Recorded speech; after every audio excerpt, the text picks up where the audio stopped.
Ladies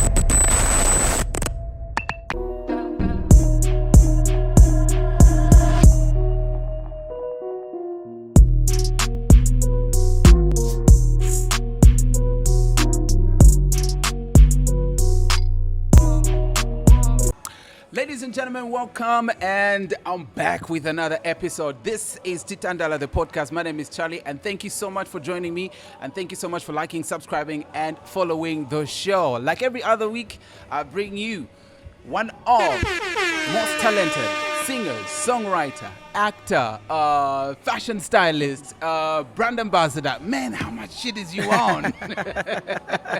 It's a lot. Kuni, how you doing, bro? Good to see you. It's good to see you. I'm glad to be on the show finally. Yeah, finally. Listen, yeah. I was looking at our conversations. The first time that we wanted to make this happen was like 3 years ago. Yes, and it's true. happening True. now. It's man. happening now. Time. So glad to have you on the show. Glad to be on the show. How's the new year so far? The new year is all right. Like I was saying earlier, getting into the groove of the year. Yeah. Waiting for the 45 days of January to be over and done with. Yeah. But the year is okay so far. I can't complain. Absolutely We're amazing. just glad to be alive. I think at this point, we're just thankful to be alive and kicking. Absolutely, absolutely. And I think you've been up and about with the most, man. Endorsement deals, shows, and all that kind of stuff. But we're gonna get into that.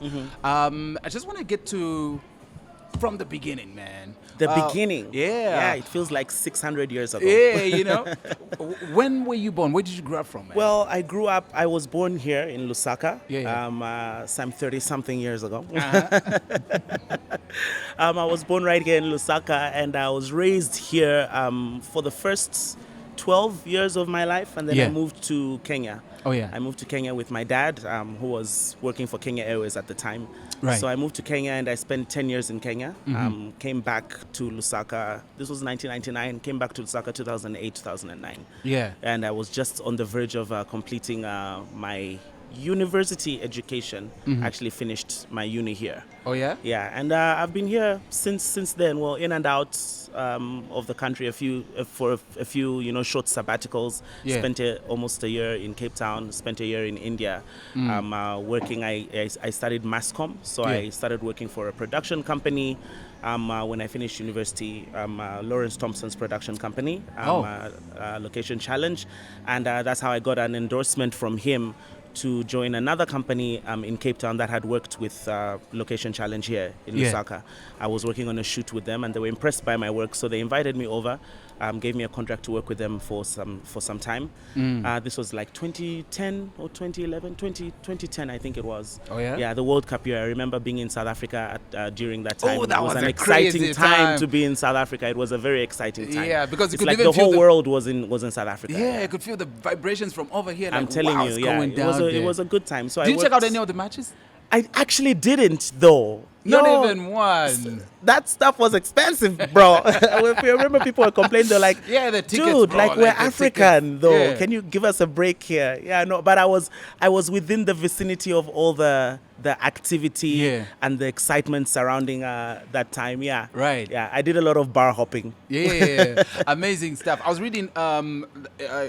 You in Kenya did a lot of acting as well. I did. You did a lot of. How did the passion for acting come about?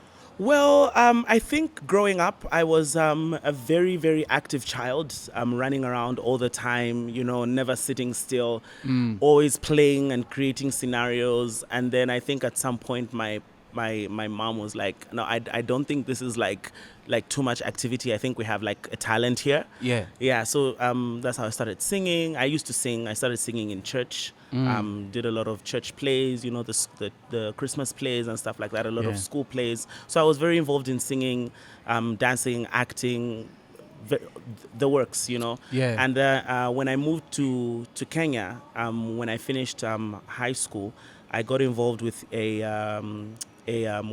theater company.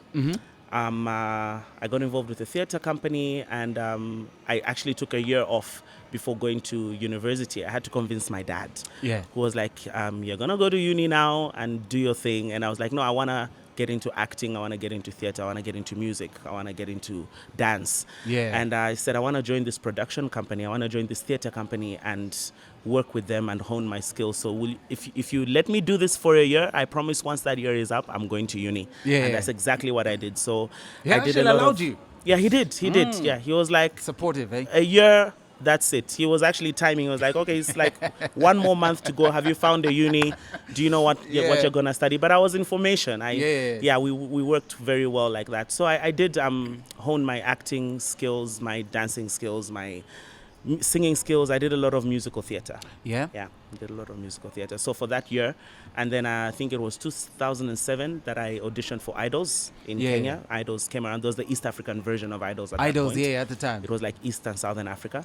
So I auditioned for that and got through. And, Yeah, you in what, top 15? top 15, yeah, top Yeah. 15. That's the Oh, same dope. Idols that produced Amara Brown. She came out fourth. Yeah. It's the same Idols that produced Trina, Yeah. our girl Trina Penjani Nguni. Yes. I met all those people On in Idols. Kenya. We became friends on Idols. And Yeah. they're like, what you doing here, you Zambian boy in Nairobi? And it was so much fun. That's why And who are you we became representing friends. then? Kenya, Zambia? Of course, I was representing Zambia. I was like, Yeah. I'm Zambian, but I live in Kenya. Yeah. As long as your passport is Zambian, man, you're Ah, that's Zambian it. wherever you go. Carry the So I green was like, flag and they're like, are everywhere. you sure? I was like, I'm Zambian, so I'm representing Zambia. Yeah. So how far did it go with Idols? So I got to top 15. From that standpoint, that's when I after that was done. It was the time when we were actually about to relocate back to Zambia, and I just poured myself into my studies, poured myself into university because you gotta have that education. Absolutely. No matter what, education always has to be. You have to back it You up. just have to have it You somewhere have in to the have corner. it there. somewhere in the corner, and it served me well. I mean, even the places I've been able to work is because I did manage to get that degree. So Yeah. I'm very proud of that. And then after working for a couple of years within the field that I studied, I decided to go back to music. That's when I met Uncle Rex. Yeah. And joined Uncle Rex and the band as lead singer. And that relationship went on. I was with the band for 6 years before I started my own band and branched out. And that's when I Yeah. started doing other things like the reality show, became a judge on Dreams, and everything else that came after. Yeah, that's absolutely amazing. And I've been following your journey. And when you look at Dreams, you sitting at the judge's seat and judging other people, saying, knowing that this is something that you have done. Yeah. How did that make you feel? It was so surreal. First of all, I was very proud to have been asked to do it, Yeah. because it showed me how far I've come to be regarded as someone who can be able to pick out talent. It showed me that I've worked enough for the producers to say this is a good fit and we want him to be on the panel. So I was very honored and very happy about that. But it Yeah. was very surreal because everyone who was coming through, and I think I had that, I think on the judging panel, I think I'm the only one who had been in front of judges before. Yeah. So I think I came with that expertise of just trying to calm down everyone who came through because I knew what they were feeling. And that Yeah. moment you can make it, it's make or break.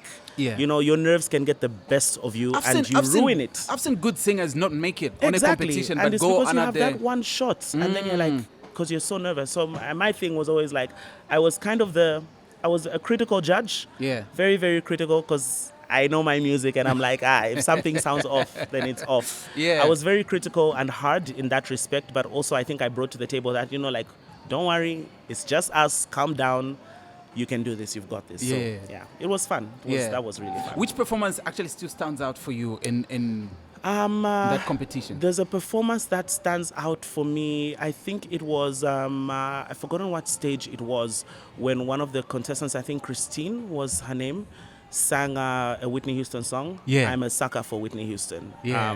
The first music I ever owned was a Whitney Houston cassette. Is it? When I had a Walkman in the 90s. I think Yeah. it was 1996. And my mom bought me Ace of Base. I saw the sign. Remember the blue cassette Yeah, tapes? yeah. And Whitney Houston's The Bodyguard soundtrack. So that was those are the first voices that really touched me. So she sang Whitney Houston's I Will Always Love You. And she did all the runs. Yo, she did. I was there like, I'm waiting for you to mess up. But she didn't. Still Yeah. stands out. Absolutely. Still stands out. So according to you, being a singer, being a judge, what makes a good singer? What makes a good singer, for me, is the voice from within. Once I hear someone's voice, And you can tell that this person has got such a passion, such a talent, and it's effortless. But also you need to have that certain, as they say, je ne sais quoi, that certain I don't know. That separates you, like that magnetic effect that makes people remember you. Star quality, star power. But at the core of it, I always say, I mean, the voice is always the voice for me. When a voice comes out, and it only happens like once in a generation. And I think, like, if you talk about the singers of now, of today, you point out, I think when we look back at history, you're going to remember there was Jennifer Hudson. Before Jennifer Hudson, you're going to remember there was Aretha Franklin, there was Whitney Houston. Those once in a generation voices where it's just unstoppable. I mean, look at Jennifer Hudson. She didn't win Idols, but she went on to make it. She went on to be an Academy Award-winning actress. You know, so yeah. And it's a thing. I don't know if you agree with me that most people that win singing competitions don't really make it as big, but those that come out maybe second, runner-up, third, go on to be big stars. What's with that? I think it's because once they've had that taste, that shot, that adrenaline of almost making it, I think after that you just get that drive where, like, you know what, I didn't win this thing, but I'm gonna show you, like, prove myself right now. I'm gonna prove myself. So I think it's that adrenaline, that drive. That's why they always say, you can only appreciate success really if you failed before. When you failed like 2-3 times, it makes that success all the more sweeter. You know, it's just when they say something is handed to you, you're not careful with it. But if you know you've worked hard for what's being handed to you, you protect it. So I think that's why. That's why they go on to do great stuff, because they're like, you know what, I was almost there, but now I'm gonna show that I can do it. And examples are many, which is, I think, great. So it's better to not win than sometimes. Actually, you gotta fall a few times so that, you know, once you get back up, you're like, I'm not falling again. I was actually checking out. A lot of people don't know this. Your dad was actually very big in the aviation industry in the country. So a lot of pictures with the president. Yes, he was. My dad was the managing director and CEO of Zambia Airways back in the day, in the glory days, the good old days.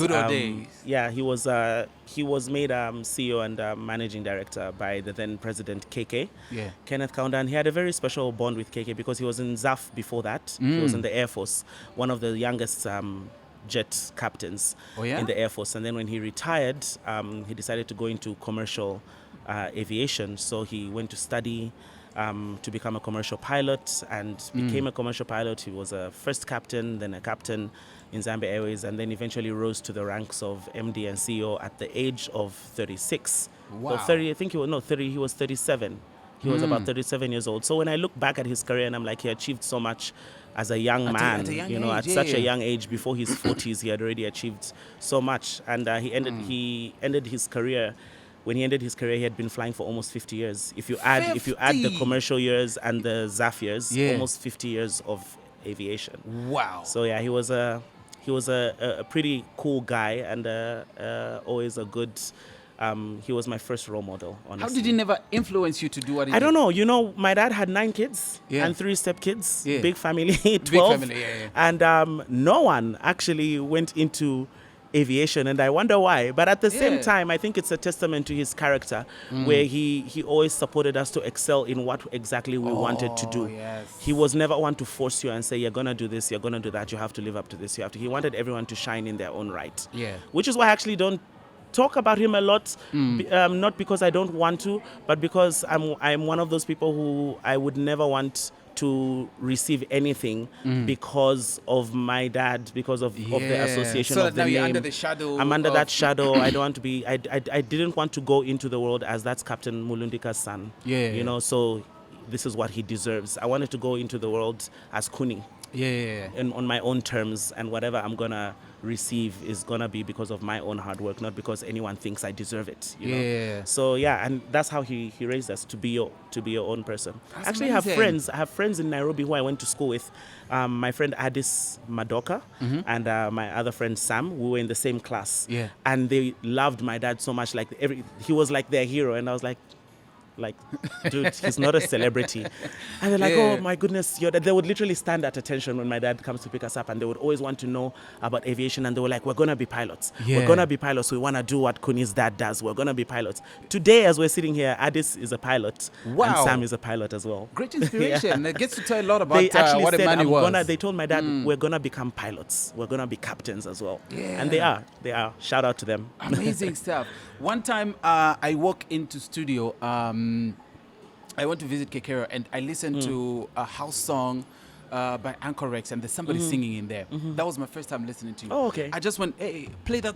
Not that one. Yeah. Yeah. Who's this guy? It says, Yeah. it's Kuni. I'm like, wow, there's something here. And that Yeah. was like the first time that I got introduced to your singing. How was the relationship working with Anchor Rex, being a legendary Well, I man that mean, he is? Uncle Rex is a legend. I speak to Uncle Rex, I think, at least twice a month. Always catch up with him. Yeah. He was so instrumental in helping me just gain my confidence Yeah. and helping me explore my musicality. He was such a good mentor. I mean, I just spent so many years, all those years, just watching him, learning from him, learning how to also treat your brand as a business. Yeah. Treat your talent as a business, capitalize off of it, make your money. He showed me the business side of music and how to turn your talent into a brand. So I learned a lot. I learned a lot from him. I don't know. I never learned how to play the guitar from him. I think there's still time. Yeah. I hope. Yeah. Yeah, because I don't play any instruments. So I've always wanted to play either guitar or piano. So if he's still up for it, I'm still willing to learn. Yeah, I'm still willing to learn. and what a great person to actually learn that from, Yeah. because I think he's absolutely talented when it comes to that. One of the few people in the country that you say can play almost every instrument. Yep. Yeah, Yep. that's He's him. That was, I think, very that. So, talented. why did you decide to break away and form your own band, which I think is doing great right now? Thank you so much. So I broke away from Uncle Rex and the band after 6 years of being in the band, and that's the time I started getting offers like to do the Dreams, Yeah. to started getting other endorsements, and it was clashing a little bit with my schedule, with Uncle Rex's band schedule. It reached a point where, not because I wanted it to be that way, but where the band now kind of became secondary Yeah. to my other business ventures and opportunities. Right. And also, as you grow, you grow. Absolutely, You grow, and yeah. it's time to branch out. So it was an amicable parting, where we had to have that hard conversation. I was like, Uncle Rex, I think I'm not gonna be in the band anymore. Yeah. I want to start my own thing. And I won't say it was smooth sailing. It was like, oh, son, great, you good, you go. He was like, what the hell? Like, really? You gonna do this to me now? Yeah. So it was a little bit touch and go, but we worked it out. And at the end of the day, he's ended up supporting me so much to this very, very day. And I decided to branch out. You grow wings, and it's time to fly from the nest Absolutely. and start doing your own thing. So that's exactly what I did. And talking about innovation, you're one person that has always shown your innovative side in every aspect, whether it's fashion, whether it's music and other projects. The time that you did Lusaka Hustle, what happened there? Well, That was a let's good bag, adjust this bro. microphone. That was a good bag, bro. I think. It was a very good bag. But I think at the time, it's a combination of things, and I was actually getting memories on my Facebook page the other day. I think Yeah. this is like the anniversary period of Lusaka Hustle when it premiered some 4 years ago now. It's been 4 years. So basically, we got that bag off of. When I was a judge on Dreams, and Tandy Vundamina was on the panel as well, Right. and Cleo at the time was hosting Dreams, and the producers they saw our chemistry behind the scenes because we were friends, and would every time that we're not doing a take, would be joking around backstage, talking, and they're like really monitoring this friendship, and they're like, and these three high-powered individuals, it's nice that they are actually friends within the industry, and like real friends, not just industry friends, but like real friends. I think it would be great to see them on camera, just living their lives and see what they get up to on a day-to-day basis, and they're funny.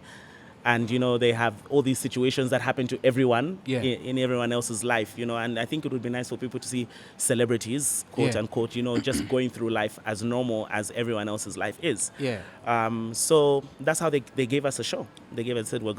Zambezi Magic said, we're gonna give you a show. And, Great. here it is. So that was literally Zambia's first reality show. But there was a little bit of controversy at the time. I just feel in retrospect that the powers that were at that time were not ready for that kind of show.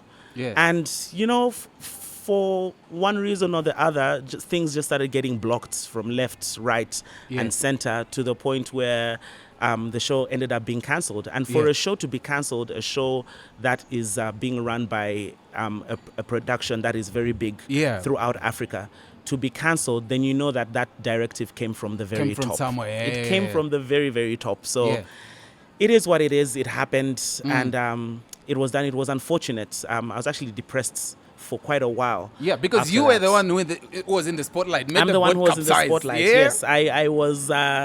Do you feel the judgment was made unfair? And when you look back, do you feel there was a way you could have gotten out of it and just make the show work? Or there was a way. There was a lot of behind the scenes meetings. Yeah. A lot of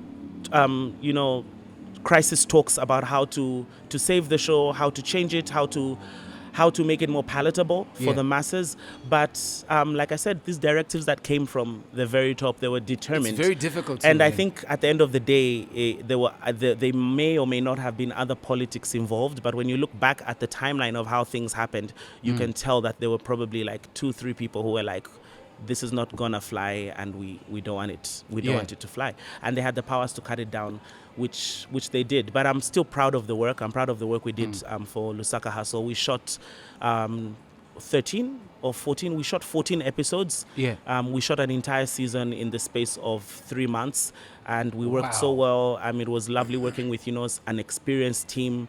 They gave us the very best team to work with. J-Rox was executive producer. It was under his production company. They gave him the contract to produce the show. Yeah. And it was just Zambians coming together to do something really, really great. And I'm so proud of it. Yeah. I'm sad that only 3 episodes aired before it was cancelled. Before it was cancelled, it was good work, and I'm proud of it. We have had talks, Cleo, Tandy, and I, to say maybe it's time to kind of revamp, bring the show back, maybe produce it, and see if the public is still hungry for a reality show from us. And a lot of people have expressed interest. But to be very honest with you, I really feel like at the stage I've reached in my life, I think the show was going to work then. Yeah. You know the way they say everything has a time and a place? I think the time and the place for that show was then. That was the time. We would have probably been in You think it wouldn't work now? the 3rd or 4th season. I think it would work, but I'm just saying, I think I've reached that stage. When you advance in age and you have more experience with life, you reach that stage where you start wanting to become a little bit more private. Yeah. I don't think I would want to invite cameras into my home anymore to follow my daily life. I've become that person who's a little bit more guarded about my privacy. Absolutely. So a return to TV, definitely I would return in another capacity, not as a reality show. Yeah, not as a. I don't want to bombard you with shower singing and just me a random. Yeah. But do you feel the reasons that were given to cancel the show were valid? You personally? For me, if I'm being very, very honest, I think I was actually disappointed in the fact that someone can judge you based off of prejudice and actually cancel something that is putting food on your table because of prejudice. It's no different from racism. It's no different from sexism. It's no different from any kind of human rights violation that you can think of. And up to this day, I feel like my human rights were violated in a major way, to a point where you're actually disrupting a citizen of your own country from a job. That was a job. It wasn't entertainment. That was a paying job. That was a paying job. And people had the audacity to throw a spanner in the works. Yeah. It's unfair. Why didn't you come out and tell? Because if you felt like you were prejudged, why did you come out and clear the air to say, hey, all this what you're saying is not. Yeah. Did you feel at any point you were promoting that culture? Well, I think, and I think we always get trapped with this issue of culture, Zambian culture. What exactly is Zambian culture? For me, my question is, I would ask, what exactly is Zambian culture? And when I'm asking that, what I mean to say is, we are millions of people in this country. Yeah. Everyone is diverse. I feel like in this day and age, what you should be celebrating is the melting pot of how so many diverse people can come together. And I can say Charlie is this person, Kuni is that person, you are that person, you are that person. You are all from different walks of life. You are all diverse people with your own thoughts and ideas. But what makes you truly Zambian? It's the coming together of all those ideas. It's the coming together of all those ideologies and cultures and expressions. I think that's what makes you a people. Yeah. You can't force people to be one-track minded to say, this is what Zambian culture is on paper. Read it and memorize it and stand by that. We're not in a utilitarian government. Like I mean, we're not a communist country, you know. So for me, when I think of Zambia, especially living outside the country for so many years, I have such a respect for my people, my Zambian people, because anyone who would speak about Zambia would say Zambia is the place where you find everyone with a smile, the most heartwarming country, the most friendly people, the most giving people. That's why they say our slogan is Zambia, the real Africa. Absolutely. You know, they say Zambia, the real Africa. I'm like, I would be so proud of my country. So for that to happen to me in my own country from my own people, it was kind of like, it was a very big blow. Bro, that was like a was whole a very week big of blow. talking about one person and the country was divided in Yeah. about Yeah, these it- people are yeah. saying this, these people are saying Yeah. that. And with that, I really wanted to like give you a call, say, hey, dog, how are you handling this? Like, how's this going with you? You know, It what was I a mean? lot, like you say. It was a whole week of people talking about the same person. But for me, it was a whole 2 years after that of struggling with the depression and the coming back from that. Yeah. It took some time. It took Man. some time. Do you think Zambians are ready for a show of that kind now, or maybe that time wasn't the right time? I think maybe we're a little bit ahead of our time, most likely. But I think what comforts me about Zambia today, especially the culture, I think the generations that are growing up now are a generation that is, I don't like to use the word woke, but they are woke. Yeah. I think the generations that are coming up now in this country are generations that are going to embrace the rest of the world. Yeah. Are generations that are going to embrace moving forward and being one with everything that's happening in the world. I think people are a bit more open-minded. I think people are a bit more awake to the fact that there's so many things happening in the world, and we have to be a part of it. You can't hide yourself when things are moving forward, or you get left behind. Absolutely. You know? Yeah. So I'm very confident about what Zambian culture is today. We're embracing a lot of things. We're open to a lot of ideas. We're very people are very artistic. Artistic expression is at an all-time high, and I'm loving it. Yeah. I'm loving it. I think the show would do well actually right now. If it came back right now, the show would do well. I just don't know if I'm going to co-sign because I'm not ready. I'm not ready to be in the display window of life anymore. Yeah. So now I'm ready to be in the back office. Yeah. Counting the money. Absolutely. And talking about counting the money, you just got an endorsement with Amarula. I was one of the first people text you, say, hey, bro, congratulations. Yeah, thanks so man. much. How did that come about? Though? Well, they reached out to me. Distel, which is the parent company for Amarula, reached out to me. Yeah. And they were like, no, we think you'd be a good fit for our brand. We'd like to offer you a brand ambassadorship, and had a meeting. The next thing I knew, I was signing on the dotted line, and it worked very well. Wow, amazing stuff. Amazing. And I'm very stuff. grateful that they had they took a chance because obviously after that drama, the Lusaka House drama, I was persona non grata in a lot of circles. I was persona non grata because Cancelled. even cancelled because even those who would want to, even those who who loved me, Yeah. and were there for me. There's a lot of industry people who still had my back. Yeah. But they were like, I mean, Kuni, if we put you on this product and say you're going to endorse this, it's a gamble, because people might be like, oh, we don't want to see that face as the brand of that company. But you know, this is the thing that I'm actually So even thinking. I'm surprised that a big company like that would take a chance. Amarula is a global brand. Yeah. It's a global brand. It's high quality stuff, and for them to place that on my shoulders, together with Alfred Chibiliti and Tintin as my co-brand ambassadors, I think it was a big deal for me. I felt valid. I felt valid. Yeah. Absolutely amazing. Absolutely amazing. Moving forward, brand new year. What's next, Kuni? What are the plans? Well, so many plans for the year. My birthday is coming up in April, and it's gonna be a big birthday. So I'm actually using it as a timeline. Before then, I'm going into recording. Oh yeah. Yes, I've been speaking to a few people in the industry, and I think it's time that I put out a full body of work. So I'm actually working on an EP right now, and I wanna release the first single off of that EP by the time my birthday is rolling around in April. Yo, that'll be amazing. At the same time, still working with Amarula, still on board. Greater things to come this year, most definitely.